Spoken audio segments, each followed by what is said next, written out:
Hello दोस्तों, स्वागत है आप सभी का हमारे इस चैनल पर। दोस्तों, हम लोग पढ़ रहे थे बीए फर्स्ट सेमेस्टर का राजनीति शास्त्र और इसकी यूनिट 2 मैं आपको पढ़ा रहा था।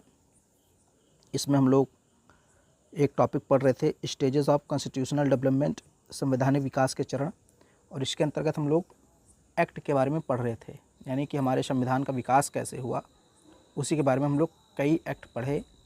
पिछले वीडियो में मैंने बात की थी 1861 के भारतीय परिषद अधिनियम के बारे में, तो उसको आप लोग देख लीजिए। पिछले वीडियो में जा कर के यूट्यूब पे पड़ी होंगी, सीक्वेंस से प्लेलिस्ट अलग बनी हुई है।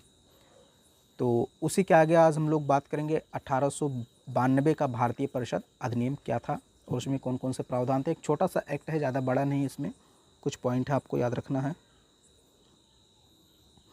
देखिए, अगर आप वीडियो स्किप करके देखेंगे, एक वीडियो छोड़ के दूसरी वीडियो देखेंगे, बहुत तेज़ी से देखेंगे तो शायद आपको समझ में ना आए, क्योंकि ये थोड़ा कॉम्प्लिकेटेड है। इसमें कई सारे पॉइंट हैं, फैक्ट है जो आपको थोड़े याद करने पड़ेंगे।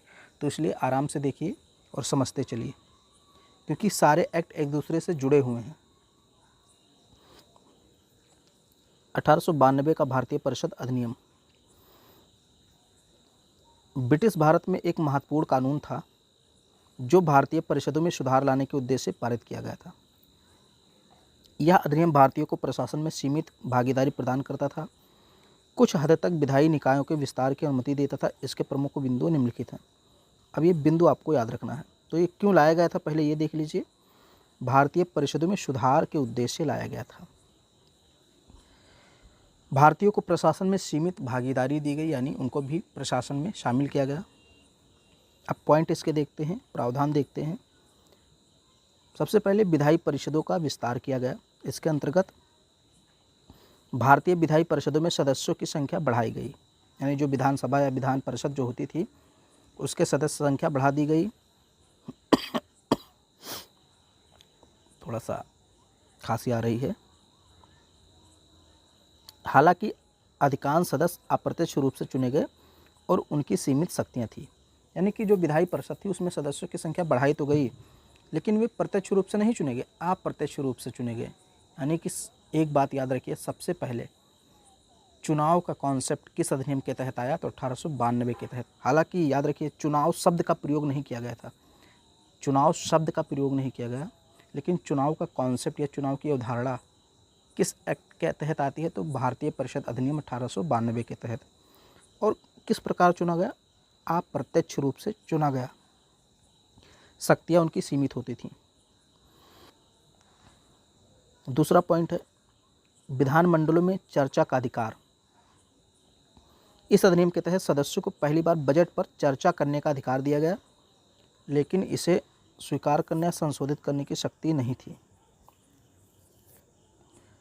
मतलब वो चर्चा कर सकते थे, विचार विमर्श कर सकते थे, लेकिन कोई प्रस्ताव पारित नहीं कर सकते थे या उसको अस्वीकार नहीं कर सकते थे, सिर्फ चर्चा कर सकते थे।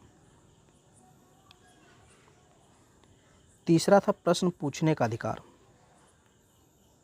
भारतीयों को सरकारी नीतियों और कार्यों पर सवाल पूछने का अधिकार दिया गया। यह पहली बार था कि भारतीय विधायकों को सरकार से सवाल पूछने की अनुमति दी गई थी, लेकिन इसके लिए 1 महीने की पूर्व सूचना देनी होती थी। यानी जो विधायिका में भारतीय शामिल किए गए थे उनको ये अधिकार दिया गया था कि वे किसी प्रस्ताव पर सवाल पूछ सकते हैं, लेकिन इसके पहले उन्हें 1 महीने पूर्व सूचना देनी होती थी। और फिर इसका जो अंतिम प्रावधान है, चुनाव प्रणाली का परिचय। मतलब सबसे पहले चुनाव प्रणाली का कॉन्सेप्ट आया यहीं पर। अधिनियम में चुनाव की प्रक्रिया शुरू हुई, लेकिन प्रत्यक्ष चुनाव नहीं था। स्थानीय निकायों, विश्वविद्यालयों और वाणिज्यिक मंडलों द्वारा विधायी परिषदों के लिए सदस्यों का चयन किया जाता था। तो ये था 1892 का भारतीय परिषद अधिनियम। छोटा सा था, इसमें कुछ ज़्यादा पॉइंट है नहीं। और भारतीय प्रशासन में भारतीयों के प्रवेश की शुरुआत होती है। उम्मीद करता हूँ वीडियो आपको पसंद आया होगा, सारे फैक्ट आपको समझ में आए होंगे। इसके बाद हम लोग बात करेंगे 1909 का भारतीय परिषद अधिनियम, जो कि बहुत ही इम्पॉर्टेंट है। फिर उसके बाद 1919 और 1935। फिर उसके बाद 1-2 और हैं, जैसे 1947 का है। उसके बाद आपका ये वाला जो टॉपिक है कंप्लीट हो जाएगा। उम्मीद करता हूँ आपको वीडियो पसंद आया होगा। तो इसको लाइक कर दीजिए, शेयर कर दीजिए और चैनल पे पहली बार हैं तो चैनल को सब्सक्राइब जरूर कीजिए।